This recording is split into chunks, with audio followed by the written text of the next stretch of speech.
Hello, beautiful creatures of the world, and welcome back to Coffee with Kerri-Lynn. It's Friday, so you know what that means. Another installment of my favorite episode of the week, Freaky Friday. Ladies and gentlemen, beautiful creatures of the world, it is time to let your hair down. Think outside of the box. Let your imagination wander. Take the burdens of the week off your shoulders, even if it's for just a little while. Go into the weekend with a lighter heart and a more joyous mood. I promise you, the shenanigans you did not resolve this week will be waiting for you on Monday. That's why we call it Manic Monday. Wish it were Sunday, because that's my fun day.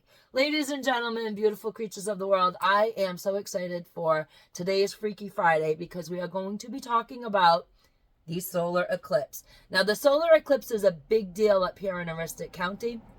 We are in the trajectory path, so we are going to have a spectacular viewing up here. And all the towns, including ours, in the path are having all kinds of amazing solar eclipse viewing celebrations and festivities. As for us, we're going to be home here on the homestead viewing the eclipse because, you know, animals get weird during these natural phenomena events, and having a farm, and, you know, we have the dogs and the cats, and we just want to make sure everyone remains cool, calm, and collected during the solar eclipse. So we will be viewing either from our back deck or from our front yard the actual eclipse. But for now, let's talk about what is going to happen, the sciencey stuff, the conspiracy theories, which conspiracy theories these days, they're hard because so many things that people have said for 15 or 20 years were conspiracy theories within the last few years have bloomed into reality and facts. So I don't really like the word conspiracy theory too much because it's always kind of proved out that the theory was correct. Ladies and gentlemen, beautiful creatures of the world, we are also going to talk about some of the religious connotations surrounding the solar eclipse and some of the magical stuff, the woo-woo, so to speak, surrounding the eclipse itself. So let's get into today's podcast. The first thing I want to talk to you guys about is NASA. NASA, numerology, mythology. So we're going to roll this all into one. So NASA is going to fire 3, not 1, not 2, but 3 APEP rockets into the solar eclipse. If you know anything about numerology, you know 3 is a very special number.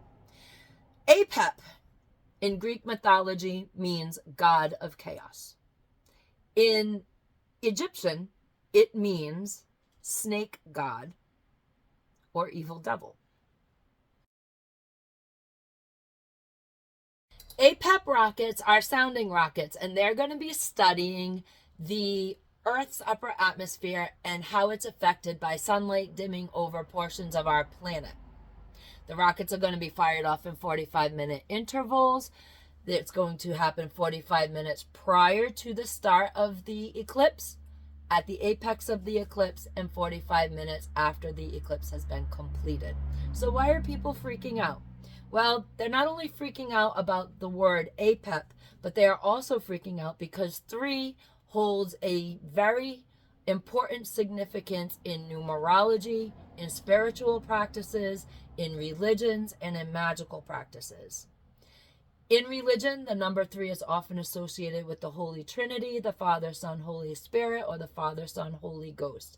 In spiritual, magical practices, and in numerology, the number 3 means completeness, wholeness, resurrection, and harmony.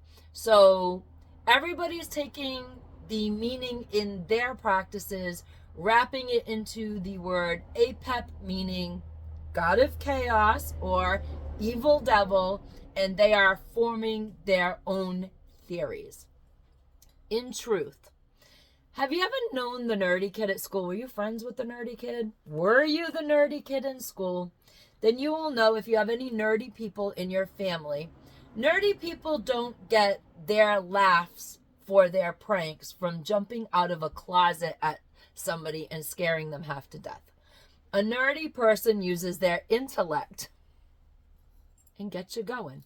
And that is exactly what the scientists are doing. Naming the rockets, the amount of rockets going into the atmosphere. It's their way of having a good laugh. And I think that really is all that it is. Now we're going to talk about the Super Collider. The Super Collider is going to be started on the day of the eclipse. The first collider that we started, the last time we found the God particle.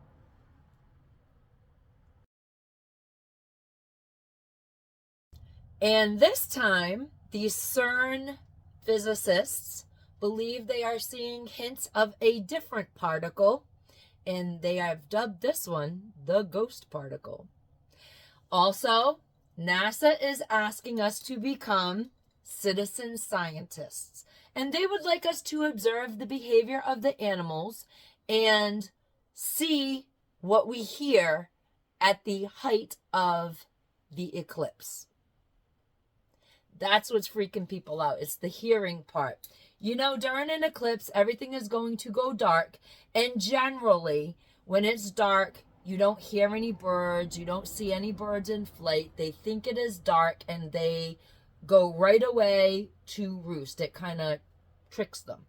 Now, there's many reports that people are saying keep your dogs and cats inside at the height of the eclipse for behavioral problems so that they don't look at the sun. Animals generally don't look at the sun anyways. What to expect if you have poultry? Probably your birds are going to go and roost. Very simple, very basic. They're not going to run around. They're not going to flip out or anything like that. They are just going to have their time frame a little goofed up, and your birds will probably go and roost, and there'll be peace and harmony. Here on the homestead, we're just locking everybody up. As things progress and it starts to get dark, we're going to put all of the animals in the barn and everything should be just fine. Now, another wild thing that is happening is there are going to be 2 different species of cicadas hatching on April 8th. It is going to be the most rare double brooding in 221 years. More natural facts. The horned comet, or as it's been dubbed, the Devil's Comet, may or may not make an appearance during the eclipse. You may be able to see it. You may not be able to see it. It's uncertain right now. Earthquakes happen. Strange weather events happen. Strange geological events happen during times of heightened energy. And people are really worried about earthquakes happening right now.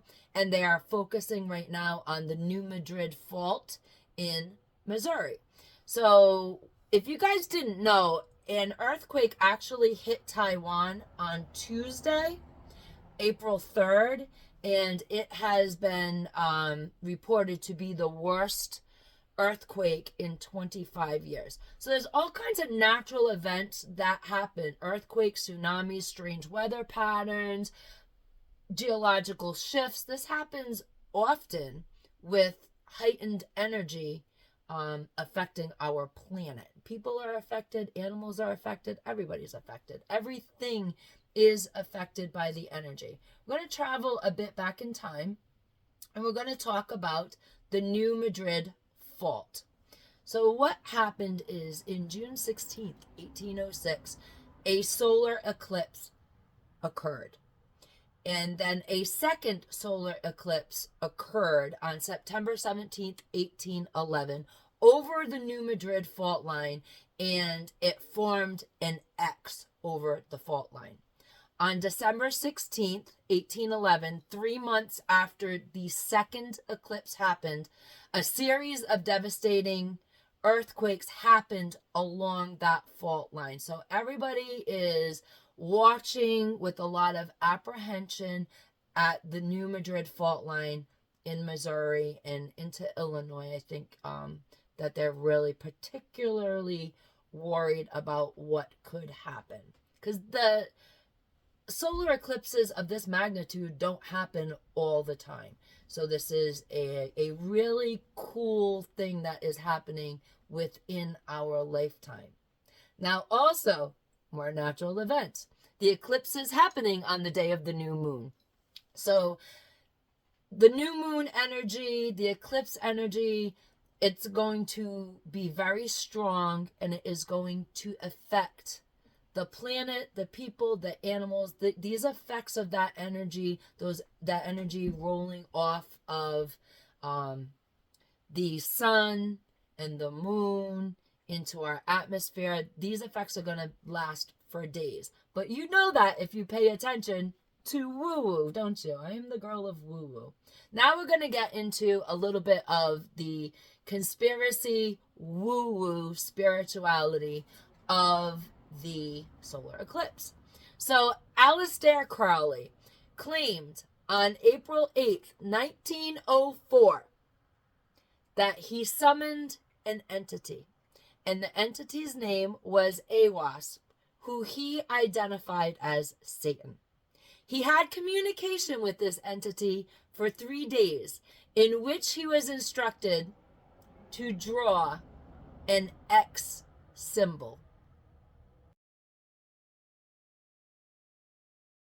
So, who is Alistair Crowley? Alistair Crowley was an occultist, a poet, a writer, and a mountaineer. Alistair Crowley, we're going to keep this really, really condensed because I can do an entire couple hours on Alistair Crowley and his life and magical practices. Alistair Crowley wrote a book called The Book of Law. Basically, what the book states is people should learn to live in tune with their will. The book and Alistair Crowley's philosophies became the cornerstone of his religion, which he called, and I'm gonna botch this, Thelema. Do what thou wilt shall be the whole of the law. The principle emphasizes one's personal freedom and pursuit of one's true path while being guided by love and finding one's authentic purpose. It features Egyptian deities.